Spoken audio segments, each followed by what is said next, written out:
Okay, Assalamualaikum and hi, Cik Zuhaimi. Kami dah siapkan request Cik berkenaan dengan sistem template merchandise stock inventory. Okay, untuk di sebenarnya bahagian sistem template akan ada bahagian URN, okay, user reference note. So dekat sini ada kami note bahagian yang user tak boleh sentuh lah, berwarna pinkish ni. Okay, this one berformula. Okay, and then ada step yang untuk insert a new row. Yang ni sejak dia bagi tunjuk. Okay, kat sini akan ada bahagian main record.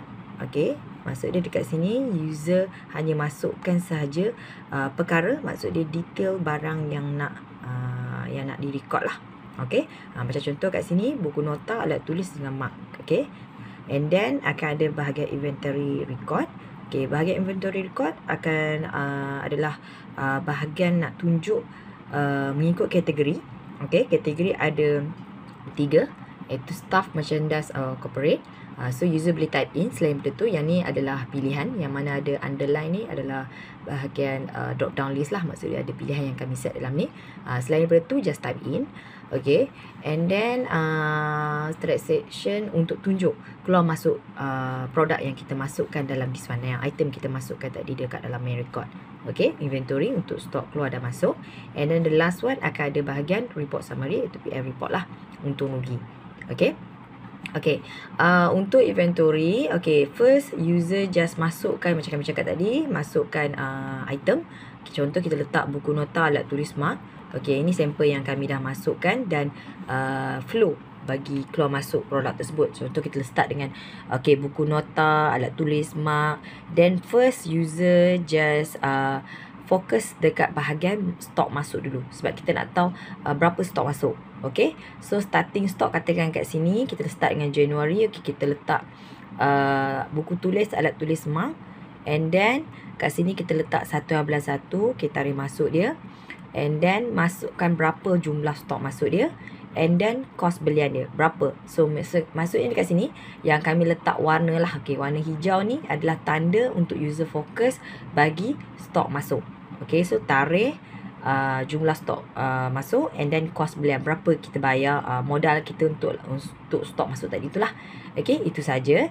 And then sekiranya berlaku stok tu terkeluar, okay, stok tu keluar sebab tadi masuk kan. So bila masuk keluar, so kita fokus. Contoh kita letak starting dengan buku nota. Okay, kita nak keluarkan dekat kategori dia PR staff. So kita pilih PR staff. Dan berapa? So 15/1 dia keluar sebab tadi masuk 1/1 kan. So 15/1 katakan tarikh untuk that stok masuk, stok keluar. So just fokus dekat yang warna kuning ni. Okay, so just key in untuk tarikh stok keluar, jumlah stok keluar. So katakan 50 untuk PR staff, and then another 25 okay, untuk merchandise, PR merchandise. So nama siapa kita masukkan, saluran mana, okay, untuk jabatan mana, and then masukkan dekat yang warna kuning juga berapa ringgit yang kita charge untuk satu unit bagi stok keluar tadi. So katakan buku nota, daripada yang pembelian kita tadi, untuk modal kita buku nota tadi adalah daripada jumlah stok masuk 100 tadi, untuk RM100. So kita assume kat sini satu unit adalah RM1 lah. So then kita jual, maksud dia kita keluarkan dia dengan seharga seunit RM3. Okay, so kita untung RM2 lah untuk setiap unit bagi buku nota tersebut. So dia akan kira dekat sini. So means jualan nanti akan automatic kira harga seunit. Okay, dekat sini dia ada dia punya formula. So harga seunit kali dengan jumlah stok keluar tadi. So berapa? So 50. So kat sini 50. So kali dengan RM3, so akan dapat 150 untuk bagi PR staff first ni lah. Okay, second PR merchandise 75. So nanti flow dia macam tu saja. Just fokus sekiranya masuk, fokus dekat yang warna hijau ni. Kalau keluar, fokus dekat warna kuning. Okay, dan nanti dekat PR report dia akan automatic generate mengikut bulan masing-masing. So kat sini juga ada bahagian slicer.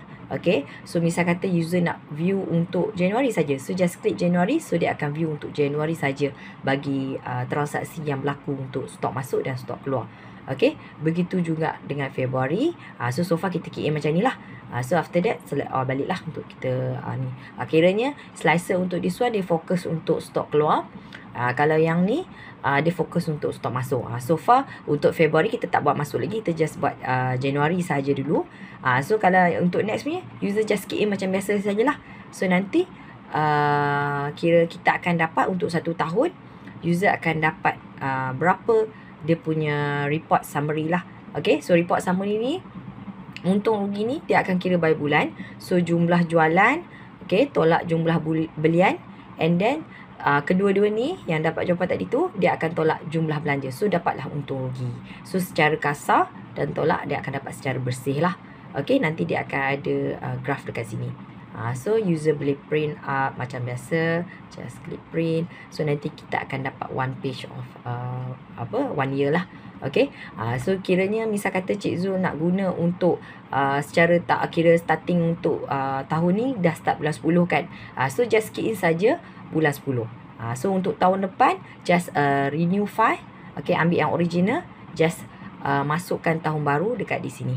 Okay, this one just key in 2026 macam tu. Sini pun sama. Okay, yang ni main record dia, user tak perlu sentuh apa-apa, just masukkan item sahaja.